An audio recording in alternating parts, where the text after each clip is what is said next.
7 years together, high school sweethearts. Stephen Freeman and Mary Catherine Hickton seemed perfect for each other. Both loved the outdoors, camping, and firearms. But on August 1st, 2018, one of those guns would end Stephen's life. Subscribe and share this story. The truth about their relationship was far darker than anyone imagined.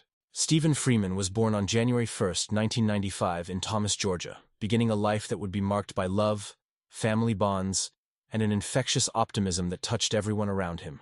His family relocated to Griffin during his childhood, where Stephen grew up in a household defined by deep commitment and unwavering support from parents who dedicated themselves to providing the strongest possible foundation for both Stephen and his brother. From an early age, Stephen displayed a personality that was unmistakably cheerful and optimistic. He possessed a smile that seemed permanent, radiating warmth and genuine happiness that made him well-liked by everyone who crossed his path. Friends, family members, and acquaintances consistently described him as someone who brought light into every room he entered. A young man whose positive energy was both natural and contagious. The outdoors called to Stephen with an irresistible pull that shaped much of his identity, and provided him with his greatest source of peace and fulfillment. Hiking through Georgia's wilderness, camping under starlit skies, hunting in quiet forests, and fishing in peaceful streams were not merely hobbies for Stephen. They were essential components of who he was as a person. These activities represented moments where he felt most connected to himself and the world around him, finding solace and joy in nature's embrace. Among all his relationships, Stephen shared an especially profound and meaningful connection with his mother. This bond deepened significantly when she made the decision to return to school, pursuing her education with determination and courage. Stephen felt immense pride watching his mother chase her dreams, and his admiration for her strength and perseverance moved him to express his feelings in writing. He crafted a heartfelt letter, pouring his emotions onto paper as he thanked her for everything she had done for him and his brother throughout their lives. The letter served as a testament to the deep love and respect that defined their relationship. Stephen's character was built on foundations of gratitude, love, and genuine appreciation for the people who mattered most to him. He understood the value of family, the importance of expressing love while there was still time, and the beauty of finding joy in simple pleasures.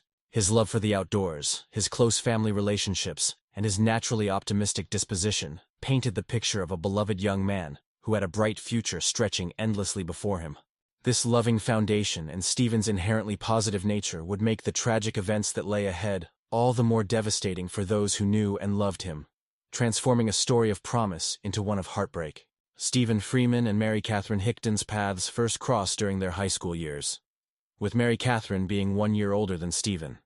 Their meeting sparked an instant connection that seemed to promise a bright future together, built on shared interests and mutual understanding that drew them closer with each passing day. Their relationship flourished around a mutual appreciation for outdoor activities that perfectly matched Stephen's passionate love of nature.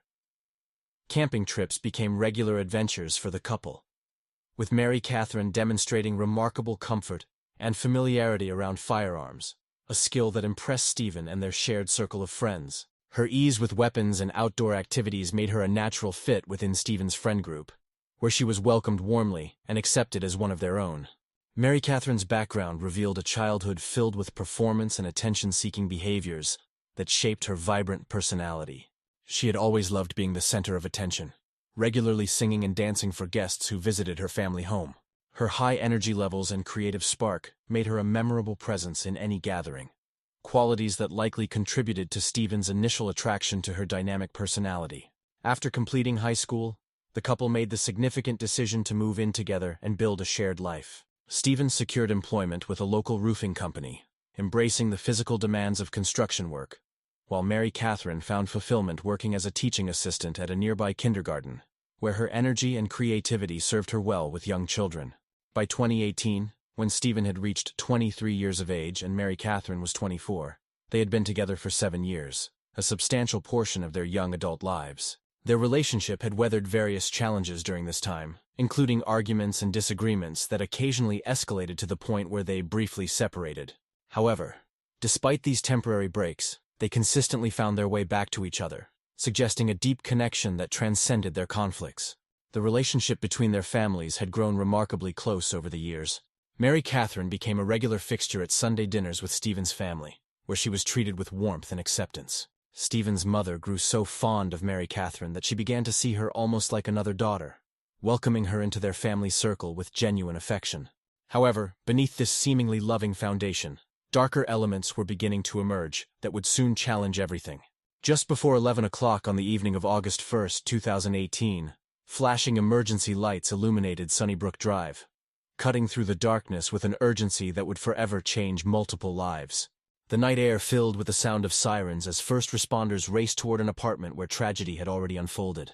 A frantic 911 call had brought them there, featuring the voice of Mary Catherine in a state of complete emotional breakdown. Through uncontrollable sobs and gasping breaths, she claimed she had accidentally shot her boyfriend Stephen. Her voice cracked with desperation as she described attempting to hand Stephen a gun when something went terribly wrong, causing the weapon to fire unexpectedly. She insisted repeatedly that she had no idea the gun was loaded, her words tumbling out between tears and hyperventilation. When emergency responders entered the apartment, they discovered Stephen lying motionless on a mattress positioned in the living room. Mary Catherine remained beside him, overcome with emotion and absolutely refusing to leave his side, despite the urgency of the medical situation unfolding around them. The paramedics worked frantically, finding a faint pulse that offered a glimmer of hope as they rushed Stephen to the hospital. Despite the medical team's best efforts and the faint signs of life they had detected at the scene, Stephen Freeman was pronounced dead shortly before midnight, ending 23 years of life filled with love, laughter, and unfulfilled potential.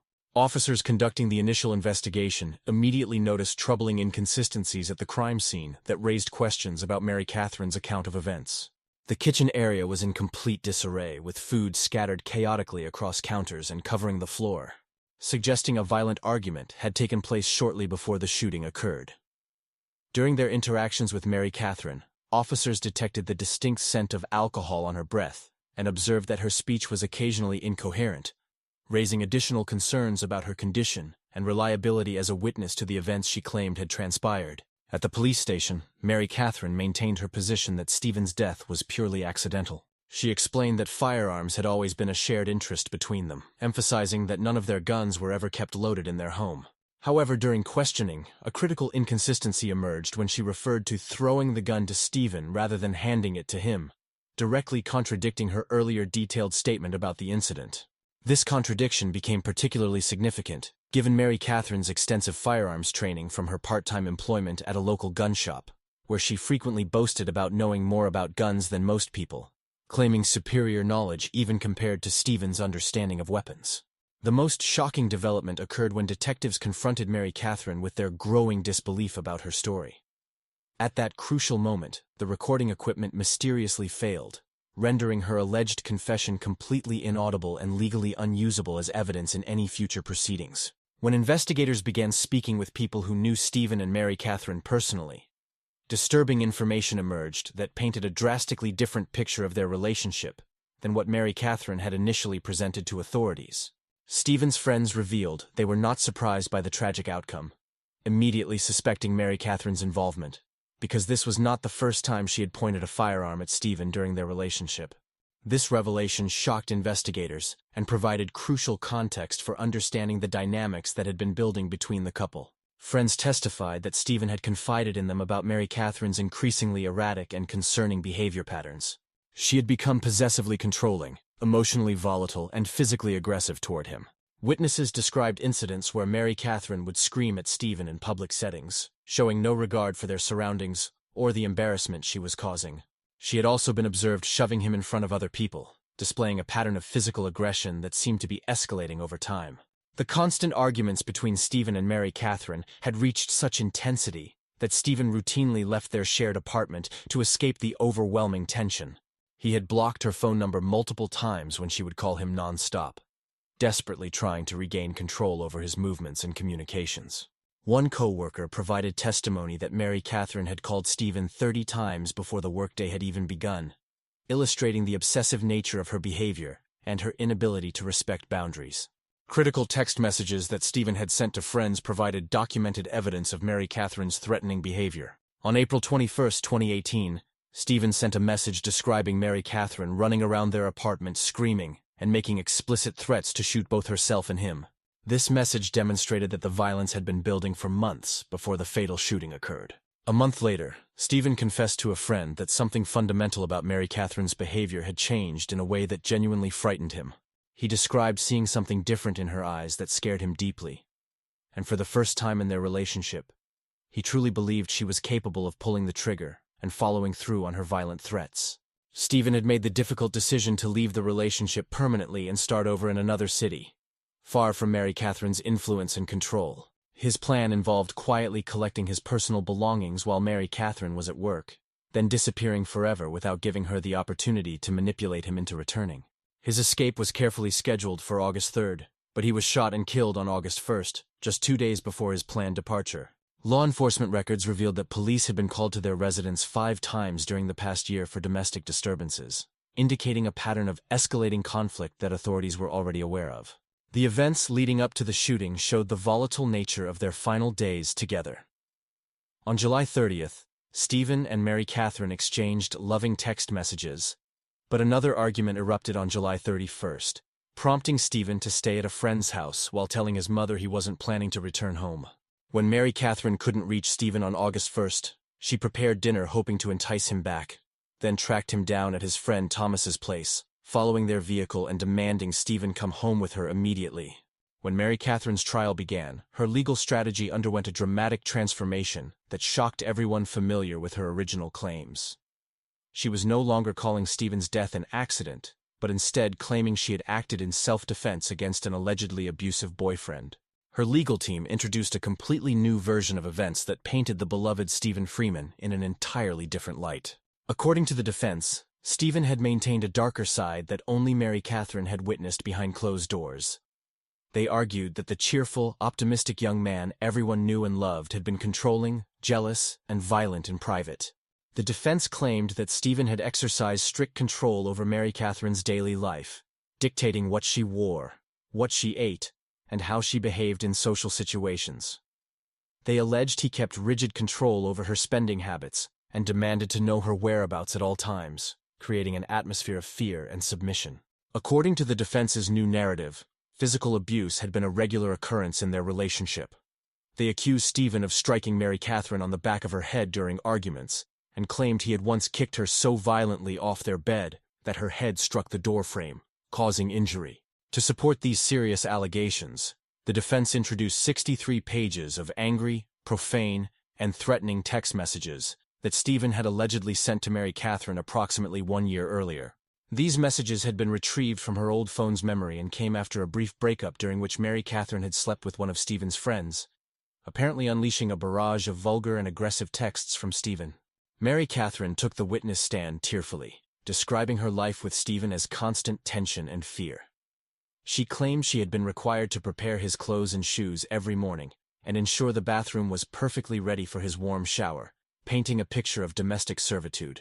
Her lawyer read excerpts from Stephen's alleged messages, including references to the Red Room, which Mary Catherine explained referred to nights when Stephen would allegedly tie her up and physically assault her as punishment for perceived infractions.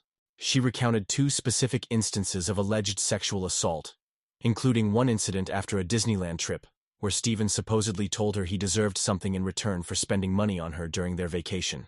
According to Mary Catherine's testimony, on August 1st, she told Stephen she no longer wanted to continue their relationship. This declaration supposedly caused him to explode in rage, throw food around their kitchen, and physically shove her, leading her to grab the gun and order him to leave their apartment. She claimed Stephen lunged at her in response to her demands, and within seconds, he was fatally injured. However, the timing of these new claims raised significant questions, since she had never mentioned Stephen lunging at her, or any alleged history of violence during her initial police questioning immediately after the shooting. The prosecution systematically questioned the credibility of Mary Catherine's new claims, focusing on glaring inconsistencies and the absence of supporting evidence for her allegations of abuse. They challenged why she had never reported the alleged violence to authorities, why no medical reports existed documenting injuries, and why there were no police complaints filed during their 7-year relationship. Mary Catherine responded that she had been deeply ashamed of the alleged abuse and believed it was somehow her fault. She claimed that she thought if she just behaved better and followed Stephen's demands more carefully, he wouldn't become so angry and violent toward her. She insisted she had been too embarrassed to tell the truth about their relationship dynamics to officers during the police interrogation immediately following the shooting. The prosecution presented surprising evidence discovered on Mary Catherine's phone browser that raised additional questions about her character and motivations. Just hours before the shooting occurred, while working a babysitting job, she had been visiting adult websites featuring violent and aggressive content. When questioned about this disturbing discovery, Mary Catherine insisted she had searched for that material only to find ways to please Stephen sexually, denying any personal interest in violent content. The prosecution highlighted that Mary Catherine had altered or added to her account of events 6 separate times throughout the investigation and trial process. Each version differed sometimes slightly, sometimes drastically, undermining her credibility as a reliable witness to the events she claimed had transpired. Physical evidence presented challenges for both sides.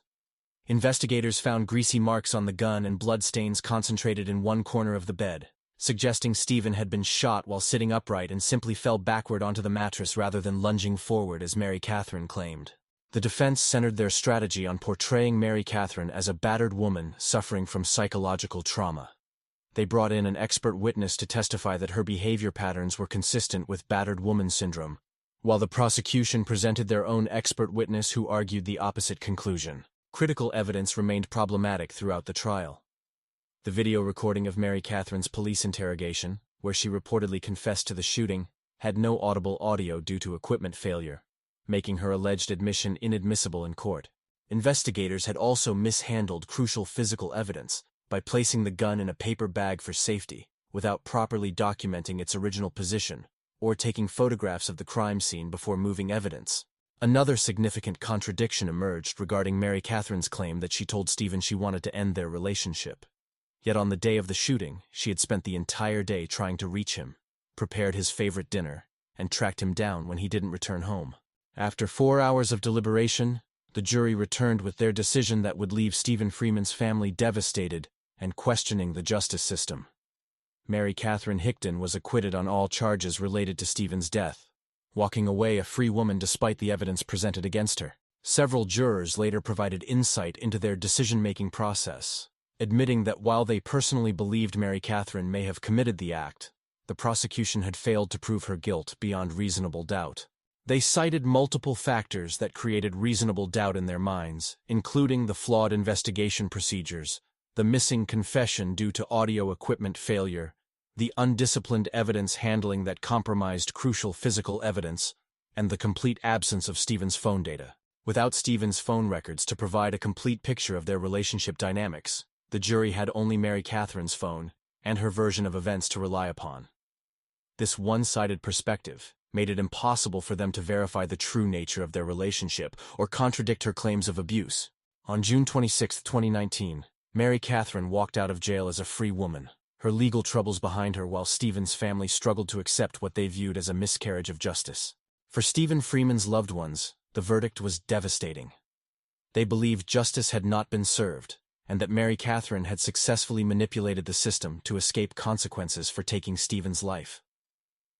The acquittal left them feeling that Stephen's memory had been tarnished by false accusations, and that his death would go unpunished.